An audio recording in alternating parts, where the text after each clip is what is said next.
저는 오늘 제가 두 번째 모임 진행을 맡게 되었는데요. 각 와드에서 훌륭하게 봉사하시는 우리 모든 분들께 진심으로 존경을 드립니다. 함께 모여서 서로 배우는 기회에 감사드리고 또 오늘 함께 많이 참여해 주시길 부탁드리겠습니다. 그러면 제가 준비한 화면을 잠시 공유하고 시작하도록 하겠습니다. 화면을 켜는 방법은 좌측 하단에 있는 그 비디오를 중지하는 것을 X를 해제하시면 되겠습니다.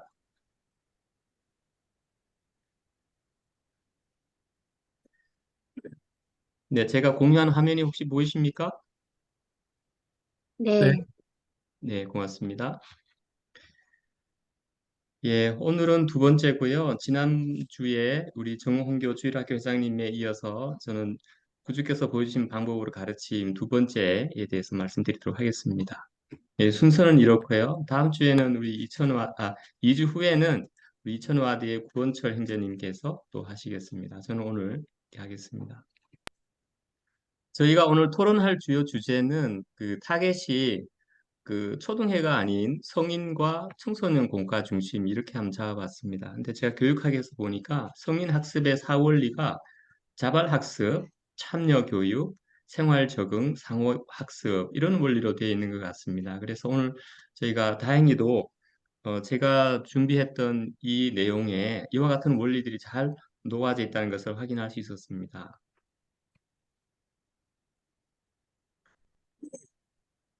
혹시 PC나 앱으로 구주께서 보여주신 방법으로 가르친 내용을 한번 둘러보시면 좋겠습니다. 제가 카톡에도 한번 읽어보고 오시면 좋겠다고 말씀을 드렸는데요.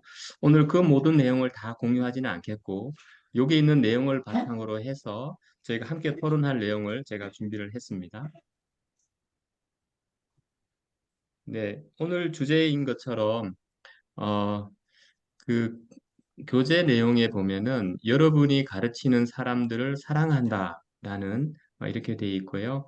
구주를 우리의 모범으로 삼을 때 사랑이 우리가 가르치는 동기가 된다. 이렇게 말씀해 주고 계십니다. 연관된 경전 구절로 이렇게 있는데요. 새 계명을 너에게 주노니 서로 사랑하라. 내가 너희를 사랑한 같이 너희도 서로 사랑하라. 이와 같은 말씀을 주신 것을 볼 수 있습니다. 그래서 너희가 서로 사랑하면 이로써 모든 사람이 너희가 내 제자인 줄 알리라 이렇게 돼 있는데 중요한 것은 이런 것들을 우리가 교사로서 어떻게 실천할 것인가라는 것이 정말 중요한 우리의 과제인 것 같습니다. 그 교재에 보면은 적용 원리로 이렇게 1, 2, 3, 4, 5로 나와 있는데요. 내용을 간략하게 한번 눈으로 확인해 보시면 좋겠습니다. 저는 이 공과를 준비하면서 이 적용 원리 1, 2, 3, 4, 5를 가만히 살펴보니까 어떤 구조화가 좀 보이는 것 같아요. 그래서 여기 1번, 2번, 3번, 4번, 5번을 잘 다시 이렇게 구조화를 해봐서 봤을 때 1번을 가만히 보니까 학습자들을 하나님의 관점에서 보도록 한다. 이거는 저는 이렇게 생각했습니다. 이거는 학습 목표, 우리의 공과 목표를 설정하는 것에 관련된 것이구나. 그리고 2번, 그들을 알기 위해 노력한다. 그리고 그들의 상황, 필요 상황, 강점을 이해한다. 3번, 가르치는 사람의 이름을 부르며 기도한다. 이거는 공과를 준비하는 단계에서 우리가 해야 되는 그런 내용이라고 생각이 들었습니다. 그리고 네 번째, 다섯 번째는 모두가 존중받고 그들의 기여가 가치 있다고 느낄 수 있도록 안전한 환경을 조성하고 사랑을 표현할 적절한 방법을 찾는다. 이것은 공과 진행할 때 우리가 적용해야 될 원리가 아닌가 이렇게 한번 구조화를 해봤습니다. 그랬더니 오늘 토론할 내용을 이렇게 잡아봤습니다. 우리의 공과의 목표를 어떻게 설정할 것인가, 또 공과를 준비할 때 토의 주제를 선정하고 질문을 준비하는 것을 우리가 어떻게 해야 될 것인가, 그리고 마지막에 공과에 반원을 참여할 때 우리가 서로 가진 노하우를 어떻게 공유할 것인가 이렇게 한번 정리를 해봤습니다. 자, 그래서 저는 이제 첫 번째 토의 주제로 우리가 공과 목표를 설정함에 있어서 사실은 하나님께서 우리 구주께서 우리에게 가르쳐 주셨듯이 각 사람들은 무한한 가능성을 갖고 있고 또 별 관심이 없거나 반응한 사람이 있을 것 같지만 우리가 그런 모습만 보고 추측하지 않도록 주의하라 이런 가르침을 공과 교재에서 주셨는데요. 저는 오늘 첫 번째 토론 주제로 이런 걸 한번 얘기해 보고 싶습니다. 나는 교사로서 내가 공과하는 목표는 반원들이 뭐뭐 하도록 돕는 것이다. 우리가 이런 내용을 갖고 함께 한번 채팅으로 토론을 해봤으면 좋을 것 같습니다. 자, 이 내용을 가지고요. 우리 채팅방에 함께 한번 토론을 해보면 좋겠는데요. 이렇게 한번 적어보시면 좋겠습니다. 공과 교사로서 내가 공과하는 목표는 요거는 생략하고 반원들이 땡땡땡 하도록 돕는 것이다. 어떻게 생각하세요? 각각 채팅에다가 한번 기재를 해보시면 이제 좋을 것 같습니다. 네, 수신처는 모드로 하고요. PC나 핸드폰으로 이 메시지를 한번 적어서 각자 한번 공유해 보면 좋을 것 같습니다. 네. 윤단일 형제님께서는 괘씸하도록 돕는 것이다. 네. 우리 박혜영 자매님은 반원들이 복음을 사랑하도록 돕는 것이다. 이렇게 했고요. 고맙습니다. 네, 채팅 내용 우리가 다 보실 수 있죠? 모든 분들이 같이 한번 보시겠습니다. 간증을 강화하도록 돕고 또 목표를 설정하도록 돕고 주님을 사랑하도록 돕고 네, 반원들이 스스로 학습하도록 돕고 영을 느껴 구주와 같이 변화하도록 돕는 것이다. 반원들이 교회에 계속 오도록 돕는 것이다. 영성을 느끼도록 돕는 것이다. 예, 구주의 모범을 따르도록 돕는 것이다. 정말 주옥 같은 말씀들을 다 해주셨는데요. 오늘 공과 주제를 아는 것도 알도록 돕는 것이다. 자, 제가 한번 여쭤보고 싶은데요. 우리 정민희 자매님 같으신데요. 혹시 형제님이시면 실례하고요.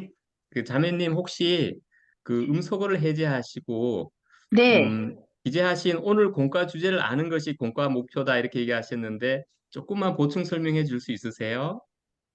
어, 제가 예전에 주일학교 교사였을 때 항상 그 매주 가르치는 주제가 다르잖아요. 근데 항상 그 가르치기 전에 이 공과 주제를 우리 형제 자매님들이 기억할 수 있게 하는 게 제 목표였어요. 음, 그래서, 네, 그렇게 기도를 하고 주제에 맞춰서 항상 네, 공과를 준비했던 것 같아요. 그러시군요. 공과의 내용을 기억하고 자매님 기억한 다음에는 또 어떤 목표가 있으실까요? 어, 그 한 주 동안 좀 기억에 남을 수 있게, 네. 어, 권유했던 것 같아요. 네. 그러시군요. 네, 자매님의 공과 목표는 공과 내용을 한 주 동안 기억해서 그것을 회원들의 삶에 실천하도록 돕는 것이다. 이렇게 설정하고 계시는군요. 맞아요. 아이고, 아주 훌륭하십니다. 네. 감사합니다. 고맙습니다, 자매님. 그리고 제가 좀 보기에 이선미 자매님께서 반원들이 자신의 의견을 발표하면서 공과의 내용을 이해하고 간증을 강화하도록 돕는다. 이렇게 적으셨는데요. 우리 이선미 자매님 음소거 해제하시고 조금만 추가 설명해 주시겠습니까? 어떻게 이런 공과 목표를 잡게 되셨는지요? 예, 저는 상호부제 공과교사인데요. 네. 저희 상호부제 시간에는 저는 아침마당 같은 그런 시간을 만들었어요. 음, 이야기를 서로 할 수 있는 시간. 음, 간증이 작더라도 같이 그 공과를 항상 읽어오게 하거든요. 네. 공과를 다 읽으면서 자신의 것으로 만들어서 그 간증이 작더라도 함께, 함께 그 이야기를 나누면은 네. 간증이 굉장히 커져요. 그래서 우리 공과 시간에는 울기도 하고 웃기도 하고 막 그 스트레스가 풀린다 그러고 너무 하나님과 가까이 있어진 것 같다고 서로가 너무 좋아하거든요. 그 시간을 아, 만들기 위해서 공과 교사는 정말 많은 생각을 해야 되고 저는 네. 주중에 또는 공과 시간에 안 보이는 사람은 얼른 그 그 문자를 보내요. 음. 전화를 하고. 그래서 그들이 무슨 문제가 있는지 어땠는지. 그래서 교사는 그냥 전달하는 것이 아니고 그들과 하나가 되고 하는 것에 저는 중점을 많이 두고 있어요. 네. 자매님 하나만 더 여쭤보면은 네. 자매님의 공과 시간은 정말 흥미롭고 아주 그 모든 분들이 참여하는 의욕이 넘치는 공과 같은데요. 그렇게 네. 하시기 위해서 자매님이 특별히 활용하시는 노하우가 있으세요? 준비에 저는 관련된 거라든지. 네. 일단 그 공과는 저희가 하는 거는 연차대인데요. 그 네. 연차대 말씀을, 음, 저는 그걸 읽으면서 그 공과에 나와 있는 내용과 연관된 사람들이 누굴까를 많이 생각을 해요. 그래서 네. 그분들에게 몇 분한테는 미리 부탁을 해서 간증을 전해주실 수 있나 하고, 또 어떨 때는 자신의 그런 영감으로 또는 눈빛을 보다가 공과를 보다가 정말 말을 하고 싶은데 못하는 분들이 계시거든요. 그런데 얼른 마이크를 근처에 찾아가서 혹시 하실 말씀 있으시냐고. 왜냐하면 갑자기 말을 하면 네. 그 자존심 상하는 분도 있고 사람마다 다르기 때문에, 그래서 마이크를 알겠습니다. 잡고 싶으신 분 계시냐고 자, 하면서 웃으면서 하면 하세요. 자매님은 네, 진행하시면서 모든 반원들과 아이 컨택을 하시면서 네, 그들의 피로사항을 그렇습니다. 다 확인하시는군요. 예, 너무 고맙습니다. 그렇습니다. 네, 아주 훌륭하십니다. 자, 우리 그 신갈와대 이권희 형제님, 반원들이 개종하도록 돕는다 그랬는데, 형제님께서 얘기하시는 여기서 개종의 의미는 어떤 걸까요? 저희 그 연차대회 말씀드릴 때마다 개정을 많이 강조를 하시는데 그 내용이 네, 상당히 적었고요. 저는 신갈에대해서 언빠반을 공과를 진행을 하고 있습니다. 네, 그 이제 막 결혼하신 분이나 그 어린 자녀를 둔 공과반을 따로 구성을 해서 그 반에 공과를 하고 있는데 그분들이 그 저희 중점으로 하고 있는 거는 그 본인들 부부 간에 네, 좀 관계를 강화하거나 어린 자녀들한테 어떻게 신앙을 잘 전달할지 네. 그곳에 중점을 맞춰서 공과를 하고 있습니다. 아, 훌륭하십니다. 고맙습니다. 아, 감사합니다. 많은 분들이 네, 말씀하실 게 더 있으세요? 아닙니다, 아닙니다. 아, 네. 제가 많은 분들께서 너무 훌륭한 얘기들을 전해 주셨고요. 정말 이와 같은 자세로 공과를 목표를 설정하신다는 게 정말 놀랍습니다. 마지막으로 이천음화대 문은옥 자매님 좀 재밌는 그리고 하트를 유일하게 받으셨어요. 반원들의 마음속에 교회 오기를 참 잘했다고 느끼도록 돕는 것이다. 이게 자매님의 목표시네요. 아, 네. 제가 그 사무부조회에서 제가 서기로 있어서, 그, 돌아가면서 이렇게 회장단들끼리 이렇게, 평가를 하고 있는데요. 사실 다 너무너무 저보다 훌륭하신 자매님들이셔서 제가 그분들께 뭘 가르치는 것 자체가 사실, 좀 숭고한 마음도 있지만, 교회를 나오는 것 자체가 사실 저희 교회의 장점이 음, 어, 회원들이 사랑을 많이 서로로 느낄 수 있다고 생각합니다. 그래서 그 사랑을 조금 더 키울 수 있고, 이런, 마음속에 그 따뜻함을 품어갈 수 있도록 공과를 준비를 하려고 하는 편입니다. 그래서, 아, 내가, 교회 오기를 참 잘했다고 생각할 수 있도록, 예, 생각하려고, 네, 공과를 준비하고 있습니다. 네, 훌륭합니다. 네, 고맙습니다. 문은옥 자매님. 자, 말씀하신 감사합니다. 내용들을 네, 고맙습니다. 말씀하신 내용 요약을 해보면 이와 같은 내용들이 포함될 수 있을 것 같습니다. 네, 제가 다 읽지는 않겠습니다. 네, 우리 교사님들께서 적어주신 내용을 제가 미리 조금 한번 요약을 해봤습니다. 네, 반응들이 예수 그리스도께 나오도록 돕는 것이고, 사실 저도 본과 목표를 설정할 때 저는 말씀해 주신 내용과 동일하게 교리를 기본적으로 이해하고 반응들이 참여를 통해서 경험을 공유한 후에 세상에 나가서 또는 생활하면서 내가 나눈 경험들을 또는 결심한 것들을 실천하고자 하는 그런 결심의 시간으로 하면 좋겠다. 저는 매번 이렇게 다짐을 하고 있거든요. 훌륭한 내용들을 잘 공유해 주셔서 감사드립니다. 자, 이와 같이 첫 번째는 공과 목표에 대한 설정인데요. 제가 매번 공과를 준비하면서 이번 공과의 목표는 뭘로 할 것인가? 라는 것들을 한 번 더 기억하면 좋겠다라는 게 이 적용 원래 첫 번째인 것 같습니다. 자, 두 번째 원리는요. 2번, 3번 내용을 한번 읽어보시면 회원 개개인을 알기 위해 노력한다. 그들의 상황, 필요사항, 강점, 그리고 가르치는 사람의 이름을 부르며 기도한다. 지난번에 우리 정홍구 형제님께서 공과하실 때 이와 같은 내용들이 서로 토론되고 공유된 내용을 봤거든요. 그건 저는 이렇게 생각합니다. 이와 같은 2번, 3번의 적용 원리를 우리는 공과에서 어떻게 활용할 수 있는가? 그래서 저는 이렇게 생각해 봤습니다. 반원의 필요사항을 파악한다는 것은 결국은 토의 주제를 잘 선정하고 그 다음에 그 토의 주제를 잘 이끌기 위한 질문을 준비하는 과정이 아닐까 그런 생각을 했습니다. 자, 저 원리에서 조금 경전 구조를 살펴보면요. 제3니파이에서 구주께서는 이렇게 얘기하셨습니다.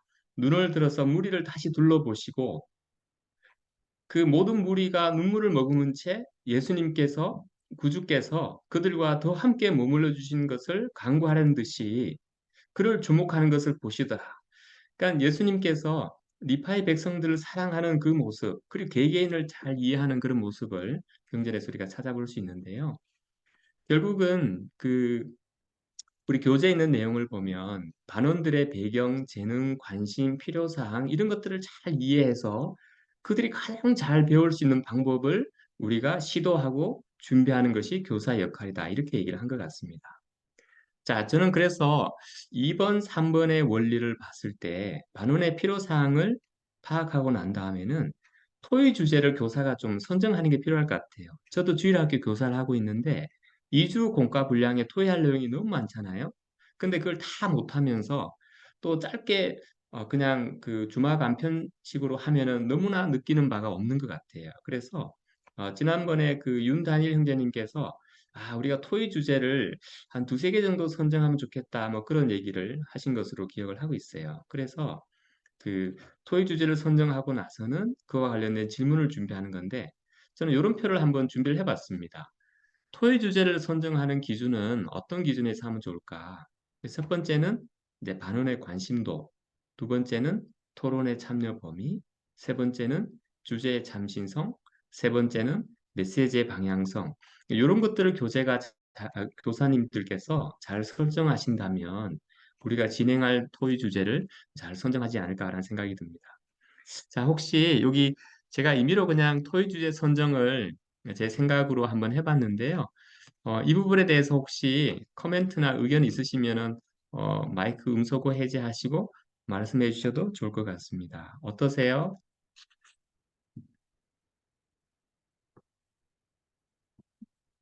네, 사실은 교사로서 제가 지금 이와 같은 질문들은 조금은 너무나 광범위하고 무책임하고 타겟이 없어서 대답하기가 조금 어려울 수도 있죠. 제가 질문을 해놓고도 이와 같은 질문들은 어떻게 보면 조금 참여하기 어려운 질문이겠다라는 생각은 듭니다. 제가 조금 시간이 그렇게 제한돼 있어서 이건 조금 지나가도록 하겠습니다. 자, 제가 오늘 정말 두 번째 그 토의 주제에서 말씀드리고 싶은 내용은 질문 준비에 관한 것입니다. 저는 이것이 정말 중요하다고 생각하는데요. 교사의 공과 준비는 훌륭한 스토리나 문구나 명언이나 이런 걸 찾는 게 아니고 질문을 준비하는 것이다. 이렇게 생각을 합니다. 그래서 여기 또 한번 채팅으로 참여하고 하시면 좋겠는데요. 공과 진행할 때 좋은 질문이란 어떤 질문일까요? 아마 여기에 대해서 조금 토론하고자 하는 그런 분들도 많이 계실 거라고 생각됩니다. 사실 우리 공과 교재에 있는 질문들이 조금은 광범위하고 좀 포괄적인 질문들도 있거든요.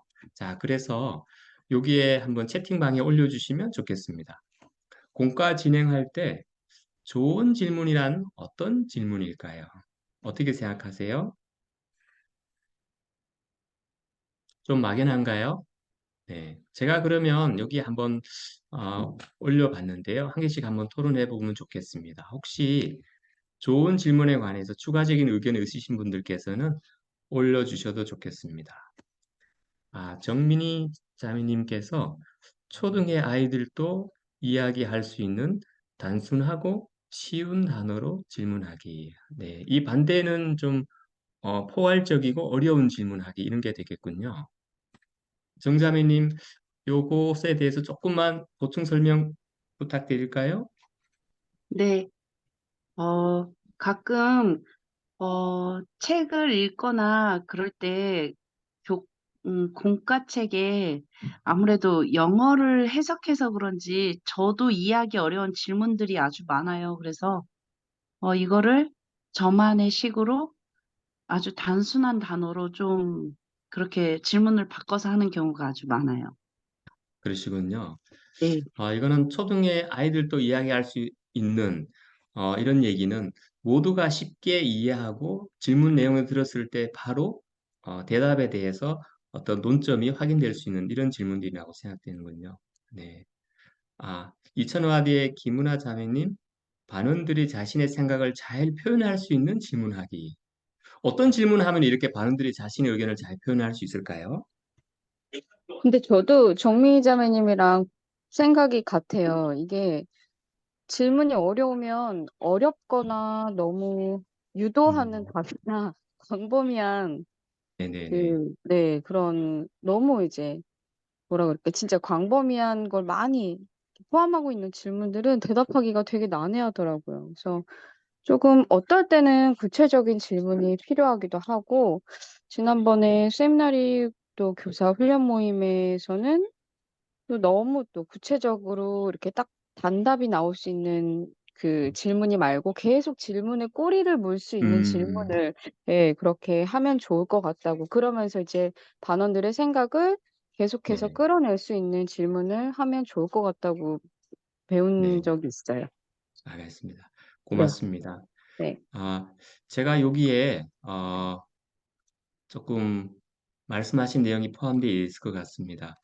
혹시 여기 그 채팅방에 참여하시도록 제가 9가지의 좋은 질문의 요건을 기재해 뒀는데요. 혹시 9가지 내용 중에서 공감이 가시거나 보충하실 내용들이 있으시면은 같이 참여해도 좋겠습니다. 자, 첫 번째 한번 볼까요? 우리 이천와드의 아니 누구신지 모르게 이승희 자매님인가요? 형제님이신가요? 제가 네, 성함을 다 몰라 죄송합니다. 자매님입니다. 이승희 자매님, 공통의 관심을 갖고 있는 질문. 그러니까 1번이 많은 반원들이 관심을 갈 수 있는 주제. 이게 왜 중요할까요? 이 자매님? 네, 평소에 저도 해답을 궁금해하고 있었던 주제인데 그게 토론으로 올라오면 네, 어, 경청도 잘하고 적극적으로 참여하고 네, 일단 공통적인 관심사라는 게 알겠습니다. 네, 모든 사람들이 궁금해하거나 또 어떻게 보면 앞에 말씀드린 것처럼 연령이라든지 그분의 환경이라든지 이런 걸 고려했을 때 공통적으로 관심 가질 수 있는 질문들. 우리 문은옥 자매님, 자매님께서 올려주신 이 채팅의 내용이 1번부터 9번 중에 어디에 해당되실까요?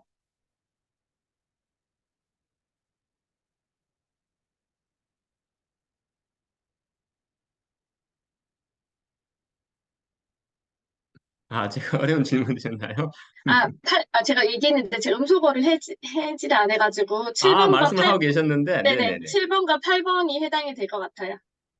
조금만 보충 설명해 주시겠어요?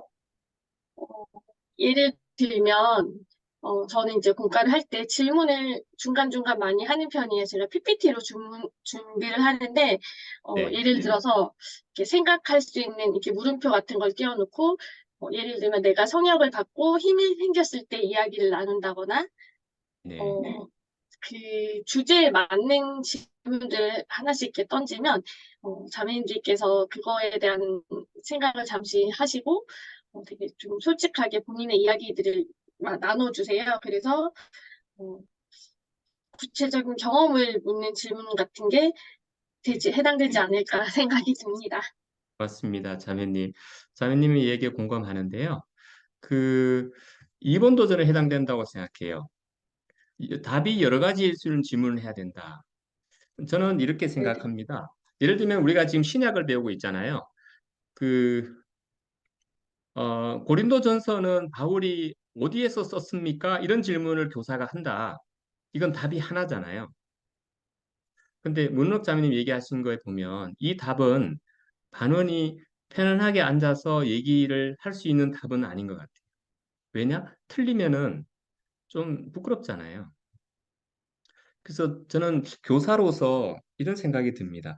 질문을 할 때, 교사가 질문할 때는 반원들이 알고 답할 수 있는 질문, 답할 수 있는 것만 질문을 해야 된다. 그러니까 틀릴 수 있는 답은 질문하면 안 된다는 생각이 들어요.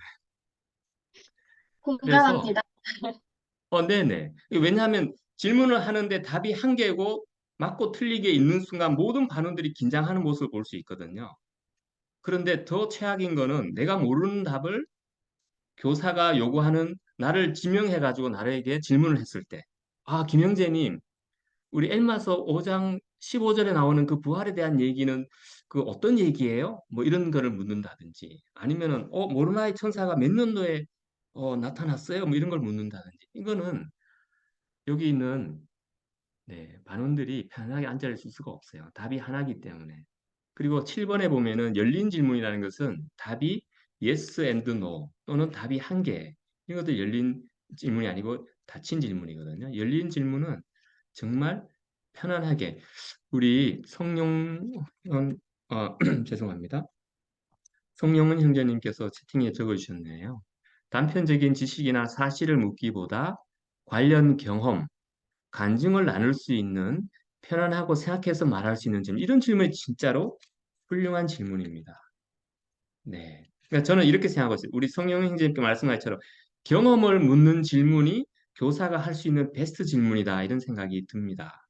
우리가 너무 습관적으로 경전의 지식을 묻거나 답이 한 개인 질문을 하거나 또는 예, yes and no로 답하거나 너무 뻔한 질문이나 이런 걸 하면은 안 된다라는 생각이 듭니다. 이제 분위기가 이제 긴장되는 분위기로 가는 거거든요. 네. 그리고 앞에 여기 4번에 보시면은 너무 큰 질문을 하지 않아야 된다. 이건 어떤 내용일까요? 혹시 여기에 대해서 코멘트 해 주실 분 있으세요? 너무 큰 질문이지 않아야 된다.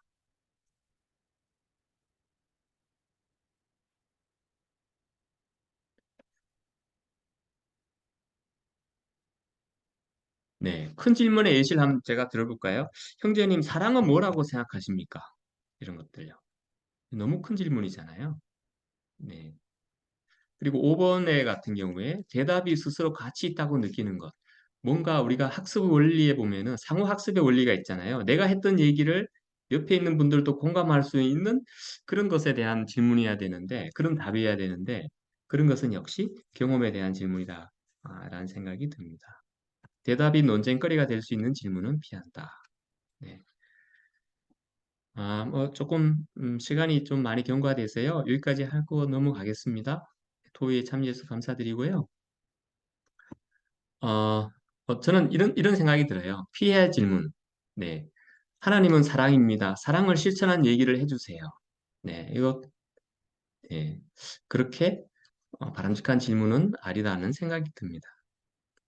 제가 여기 마지막에 보시면 기본 맥락과 상황을 제공하여서 교사가요. 반원들이 자신의 경험을 쉽게 유치할 수 있는 질문이면 좋겠다. 네. 그래서 예시를 한번 들어봤습니다. 우리가 이런 것에 대해서 공부를 하고 있는데요. 상황과 맥락은 최근 직장이나 가정에서 조용히 하지만 열심히 일했을 때 만족스러웠던 경험이 있었다면 어떤 것이 있을까요? 뭐 이런 질문들은 저는 좀 맥락과 상황을 제공하는 질문이 아닌가 그런 생각을 해봅니다. 네, 여기까지 좀 토론을 하고요. 다음 주제로 한번 넘어가 보겠습니다. 자, 공과를 진행하실 때 한번 이제 얘기를 하고 싶은데요. 네. 네 번째 적용 원리가 이렇게 되어 있습니다. 모두가 존중받고 그들의 기여가 가치 있다고 느낄 수 있는 안전한 환경을 조성한다. 다섯 번째는요. 사랑을 표현할 적절한 방법을 찾는다. 저는 이게 성인 교육의 특성 중에 하나인 공과의 반원을 참여하기라는 주제로 좀 토의하고 싶습니다. 제3디파에 보면은 예수님께서 미대에게 나타나실 때 이렇게 얘기하신 거죠. 빨간색으로 보면은 아무라도 너희에게로 오는 것을 금하지 말라. 교사가 우리에게 교회에 나오거나 하는 것을 교사가 아, 어떻게 보면은 악영향을 미치거나 부정적인 영향을 미쳐서는 안 된다 그런 생각이 들고요. 25절 밑에 보면은 또 내가 명하여 너희 중 아무도 가버리지 않게 하고 이렇게 얘기가 나옵니다. 그래서 이 내용이 결국은 앞에 있는 말씀처럼 모두가 존중받고 그들이 말하고 발표하고 하는 어떤 것이라도 이 공과에서 정말 기여되고 가치 있다고 느낄 수 있는 그런 안전한 환경을 조성하는 게 교사의 역할이다. 이런 생각이 듭니다. 자, 저는 이거 좀 도전적인 질문인데 교사는 가르치지 않는다. 이렇게 되면은 이건 맞지 않는 것 같고요. 저는 땡땡땡을 한번 넣어봤습니다. 교사는 땡땡땡 가르치지 않는다. 이렇게 들어가는 단어들이 어떤 것이 있을까요? 같이 한번 채팅에 또 한번 참가해 보실까요? 교사는 땡땡땡 가르치지 않는다. 이게 뭐 어떤 말씀이 들어가면 좋을까요?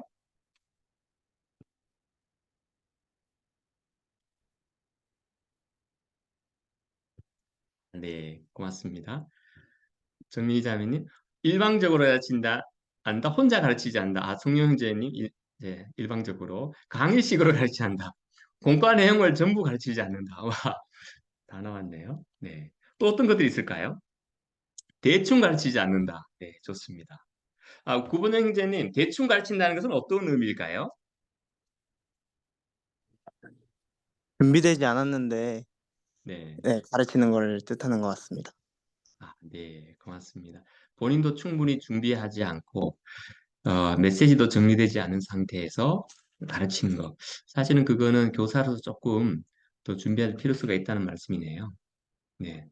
저도 사실 이렇게 생각합니다. 말씀해 주신 것처럼 혼자서 가르치지 않는다. 네. 혼자서 국가 시간의 100%를 쓰지 않는다. 저도 사실 지금 제가 시간을 좀 많이 쓰고 있는데요. 뭐 오늘은 조금 같이 토론할 주제를 이끌기 위해서 이러는데 심정섭 형제님, 그냥 전달하듯이 가르치지 않는다. 심형제님, 이 반대는 어떤 것이 될까요? 그냥 전달하듯이 가르치지 않는다는 것에 가르치지 않는다고 그랬는데, 이 바람직한 다른 방향은 뭘까요? 어, 끝날에 어떤 모든 양들이 있지 않습니까? 가르치는 것이 네네. 그걸 다 가르치기보단 이게 시간에 쫓겨서 너무 많이 전달하려고 하는 그런 경우가 있는데 음, 물론 다 전달해야 되지만 그, 그 반원들에게 그 상황에서 그 가장 중요한 것을 이렇게 가르치는 게 더 중요하지 않을까 이렇게 싶습니다. 네, 네, 고맙습니다. 그렇죠. 너무 많은 것을 하려다 보면 그냥 겉핥기식으로 이것도 있어, 이것도 있어라고 끝나는 그런 감동을 주지 못하는 그런 말씀이시군요. 네. 이건희 형제님 한 번 더 여쭤보고 싶어요. 가르치는 자세로, 교사가 가르친 자세로 가르쳐야지 왜 가르친 자세로 가르치면 안 되나요? 써놓고 보니 좀 엇가 있긴 한데, 네네. 다른 교사님 위에 다른 분이 쓴 거하고 좀 비슷할 것 같아요. 강의식으로 하거나 혼자 가르치거나 이런 게 아니라, 네, 뭐 다들 느끼겠지만, 오히려 저희가 배우는 게 더 많지 않습니까? 공부를 하다 보면. 맞습니다. 그래서 뭐 학교에서 선생님이 학생들을 가르치는 것처럼 이렇게 내가 뭔가를 가르친다라는 자세가 아니라, 음, 배운다는 자세로 가르쳐야 된다. 그런 거를 표현하다 보니까 그렇게 된 것 같습니다. 네. 사실 여기 질문 하나 더 준비해야 되겠네요.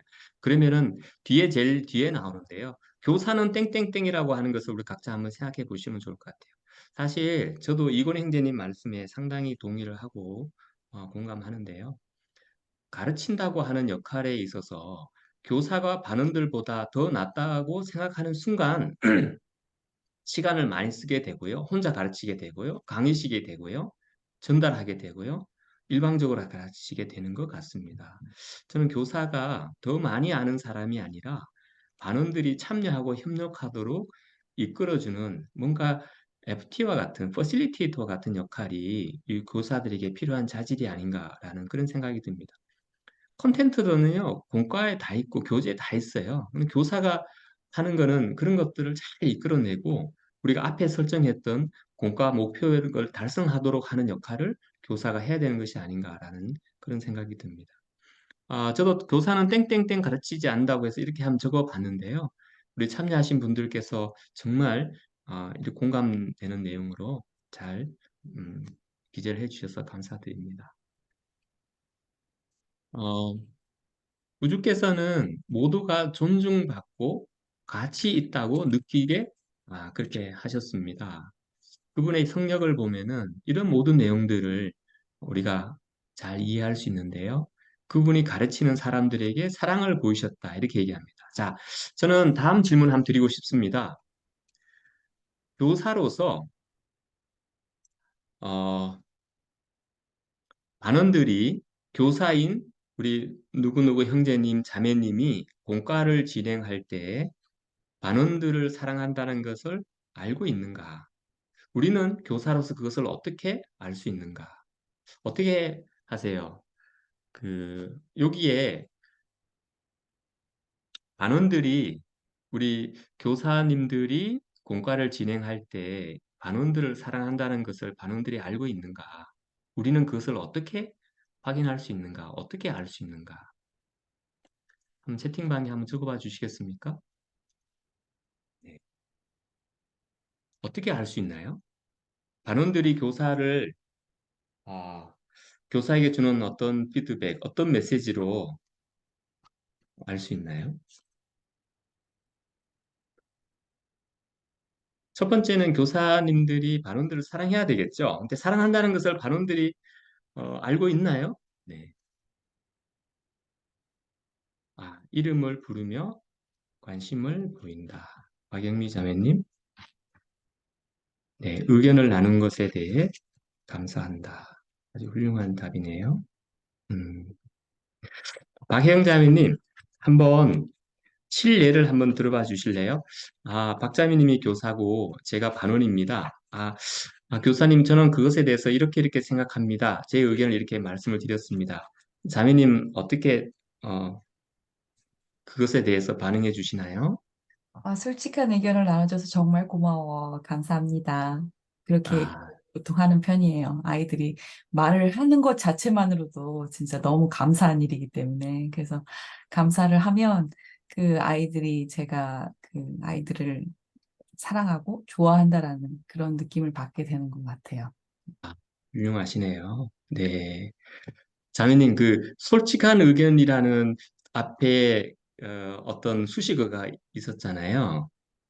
자매님이 그 표현을 쓰시는 조금 이유가 있나요?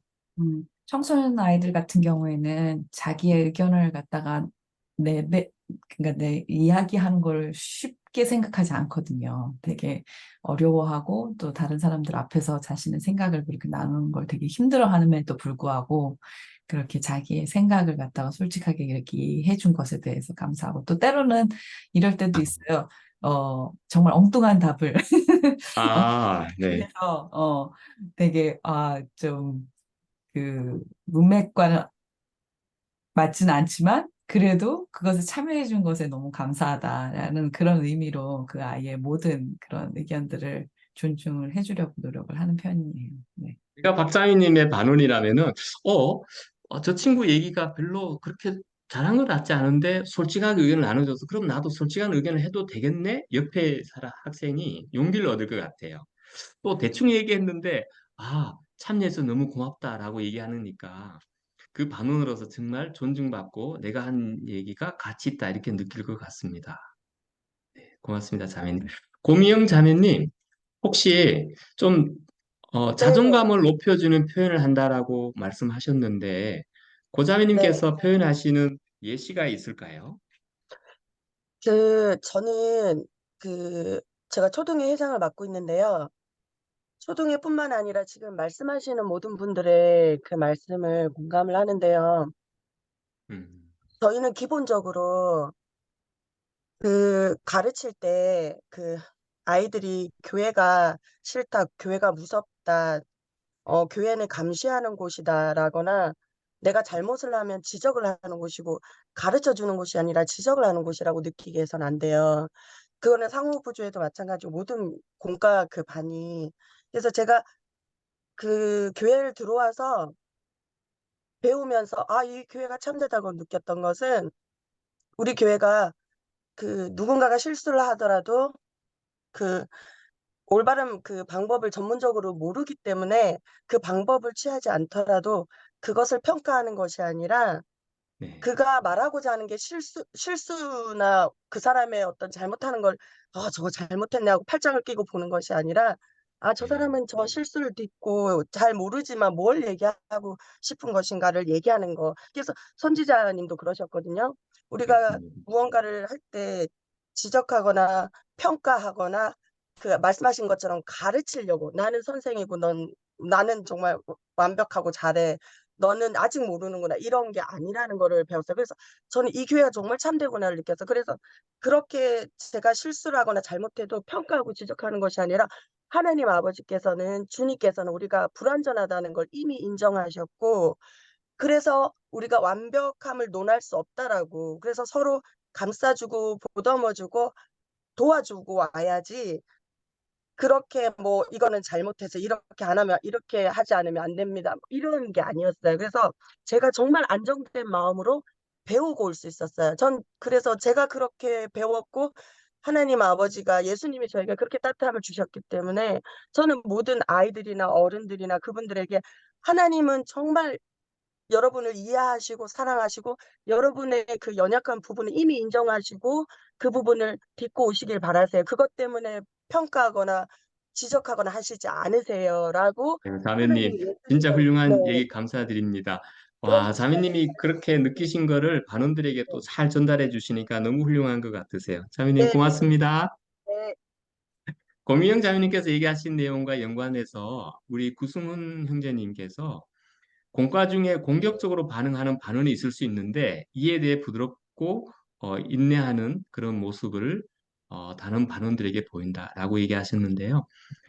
구형제님 조금만 보충 설명해 주시겠습니까? 네, 과거에 교사로 봉사할 때 그런 분들이 좀 있었어요. 조금 난해한 질문을 갑자기 던진다든가, 뭐 네, 발언들도 질문할 수 있으니까요. 또 뭔가 이렇게 당황스러운 그런 상황이 조금 벌어질 때가 있거든요. 교사가 좀 난감하거나 네, 그럴 때 사실 교사가 힘들잖아요. 근데 그때 교사가 그걸 부드럽게 다른 반원이 답하게 한다든지 또는 공과 끝난 다음에 뭐 답을 주겠다든지 해서 그 사람의 어떤 그 욕구를 좀 이렇게 충족시켜줘야 되거든요. 안 그러면 공과 끝나고 막 그냥 씩씩거리거든요. 그래서 그런 어떤 부드럽게 넘어가는 그런 그 모습이 사실은 그 반원을 사실은 보듬어 주는 거고 사랑하는 것이니까 그렇게 해야 된다. 그런 뜻입니다. 와, 훌륭하십니다. 사실 저는 구형제님께서 말씀하신 이 내용에 대해서 청소년들이 지도자에게 좀 챌린지한 질문을 했는데 지도자가 많이 혼내서 마음의 상처를 받았던 그 형제를 얘기를 한번 들은 적이 있거든요. 사실 이게 그 개인의 문제가 아니고 반원 전체나 반 전체 그 하고 있는 형제 자매들에게 미치는 영향이 상당히 크다고 그렇게 생각합니다. 네, 맞아요. 좋은 걸 잘 공유해 주셔서 너무 감사드립니다. 우리 박영미 자매님께서는 모든 반원들의 신앙과 겪고 있는 상황이 다르다는 것을 이해하고 공감한다. 이런 얘기 하시는데 이게 참 중요한 내용이죠. 네, 고맙습니다. 성령님께서도 이름을 알고 감사할 말만 앵무새처럼 하지 말고 존중하는 언어 외의 표현을 나타내고, 네.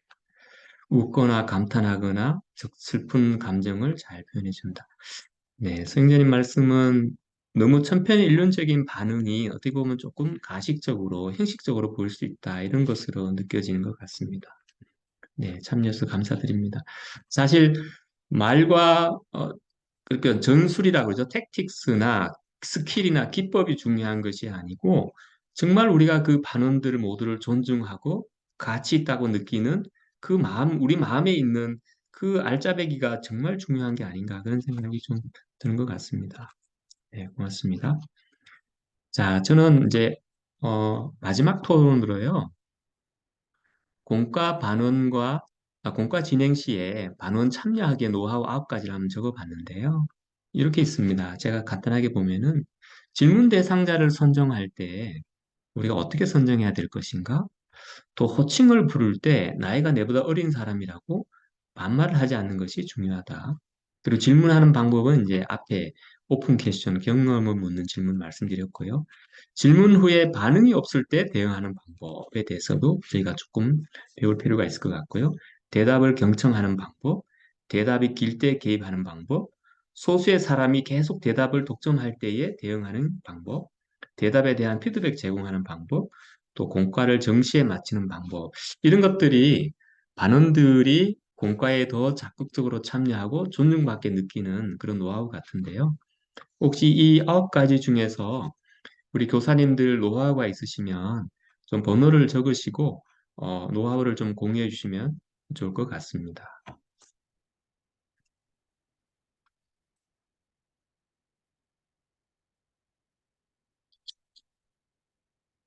네. 제가 다 토론하기가 너무 시간이 많이 걸릴 것 같아서 몇 가지만 좀 했으면 좋겠는데요. 그러면 먼저 뒤에 있는 걸 한번 보시면 좋겠습니다.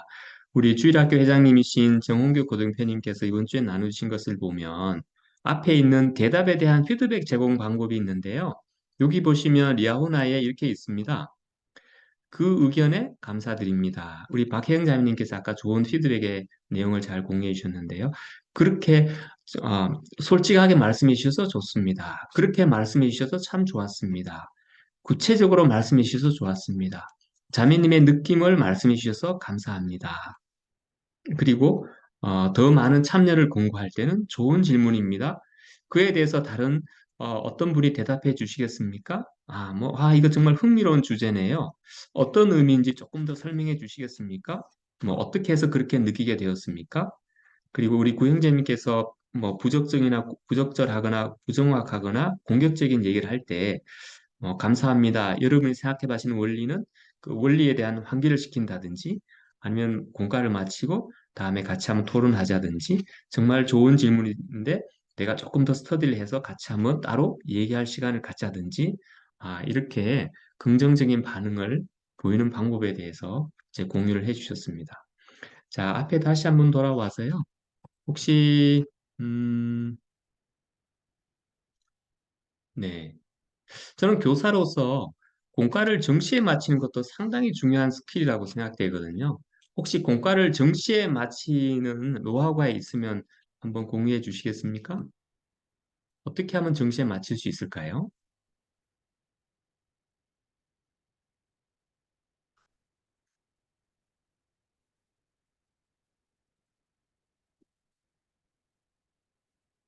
네, 제가 하는 방법은 지난번에 정홍교 형제님께서도 하셨는데 각각의 토의 주제에 대한 시간을 세부로 나누고 마치는 시간에 대해서는 반원들이 모두 네, 김은하 자매님 2,000호와 연습해 보기 정말 훌륭한 방법이죠. 저는 반원들이 모두 볼 수 있는 시계를 제 핸드폰을 가지고 시계를 딱 해놓고 약속을 미리 합니다. 정시에 마칩니다라고 하고 시간에 그 핸드폰의 시계가 넘어가면 그 시간에 공과를 좀 못한 부분이 있어서 무조건 마무리하는 그런 것으로 약속을 잡고 있습니다. 네. 티칭 타이머를 학교에서 사용하시군요.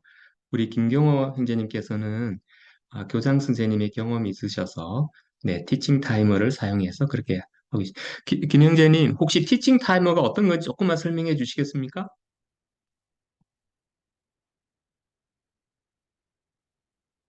네, 음소거를 하시고 말씀 부탁드리겠습니다. 어, 학교에서는 이제 각 학습의 분절분절에 따라서 많은 이제 이 질문을 잘하는 방법, 아까 이제 뭐 오픈 엔디드 퀘스천이지 열린 질문, 하여간 질문에 대한 그런 걸 무척 강조를 하고 거기에 네. 대해서 이렇게 연수를 하고 또 그런 방법을 서로 동학년에서 협의를 하고 되게 이제 그런 과정을 많이 거치는데 이제 그 교회에는 이제 그게 쉽지가 않을 것 같기는 해요. 근데 이제 티칭 타이머는 이제 그 학습 분절분절에 따라서 네. 어떤 선생님이 이제 질문을 하면은 그 질문에 대해서 답을 얻기 위해서 시간을 뭐 예를 들어 3분, 2분 음, 이렇게 그 타이머에다가 이렇게 제시를 합니다. 그러면은 네.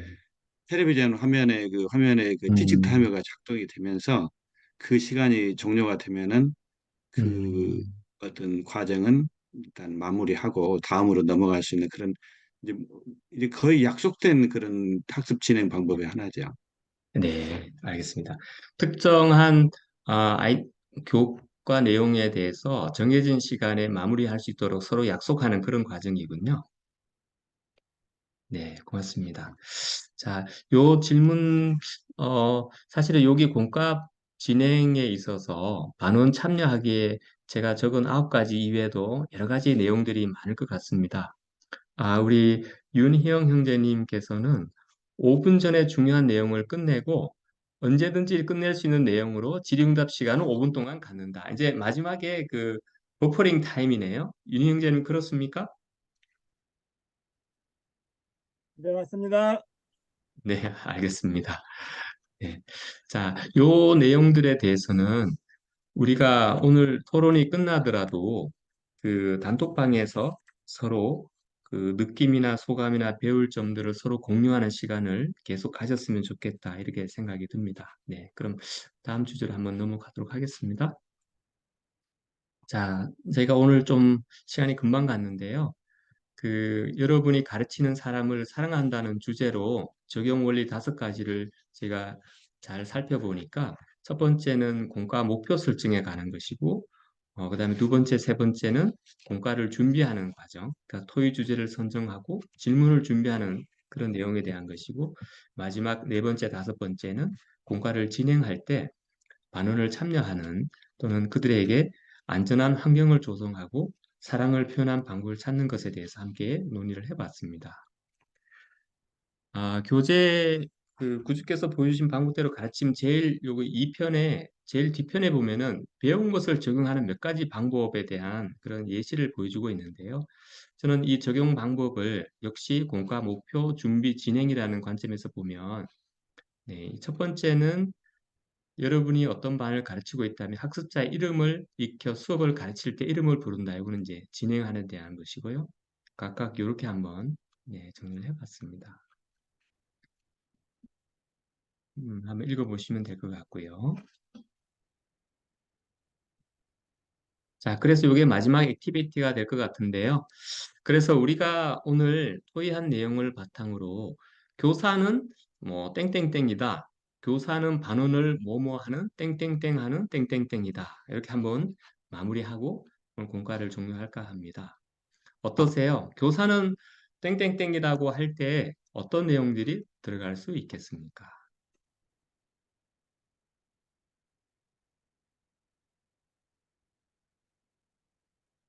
네, 교사는 이선미 자매님 안내자이다. 얘기하셨고요. 네, 구성원장님 가장 중요한 부름이다. 네, 그렇죠. 사실 성찬식에서 짧게 말씀하시는 분보다가 교사가 반원들과 반원들의 삶에 미치는 영향이 정말 크다는 것을 우리가 알 수 있는 것 같습니다. 교회는 지휘자이다. 9번째 행자님, 지휘자는 어떤 의미입니까? 지휘자는 모든 걸 다 이렇게 자기가 관리를 하죠. 그런데 그 느끼는 감동은 다 같이 공유를 하잖아요. 예, 그런 의미에서 교사는 지휘자가 돼야 된다는 생각이 듭니다. 예, 고맙습니다. 우리가 오케스트라 지휘자를 보면은 혼자 연주하는 게 아닌 거네요. 모든 사람이 참여할 수 있도록 기회를 준다. 이런 관점에서도 또 좋은 정의인 것 같습니다. 윤희 형제님, 교사는 질문하는 사람이다. 김경 형제님, 촉진자이다. 윤희네 형제님인가요? 자매님인가요? 또 다른 반원이다. 어떤 의미인가요? 저희도 마찬가지로 항상 교사는 아니었잖아요, 저희도. 그래서 저희도 반원으로서 미리 책을 보고 이제 토론 나눌 수 있는 것을 생각해오는 반원이라고 생각을 했습니다. 그렇군요. 네, 고맙습니다. 그러니까 저는 이 주신 말씀을 보면 교사가 반원보다 더 위에 있지 않고 더 많이 알지 않는 사람이 아니라 반원과 같이 함께 배우고 성장하는 원 오브 멤버다. 이런 내용으로 좀 이해가 되는 것 같습니다. 박혜영 자매님, 토론 진행자다. 이렇게.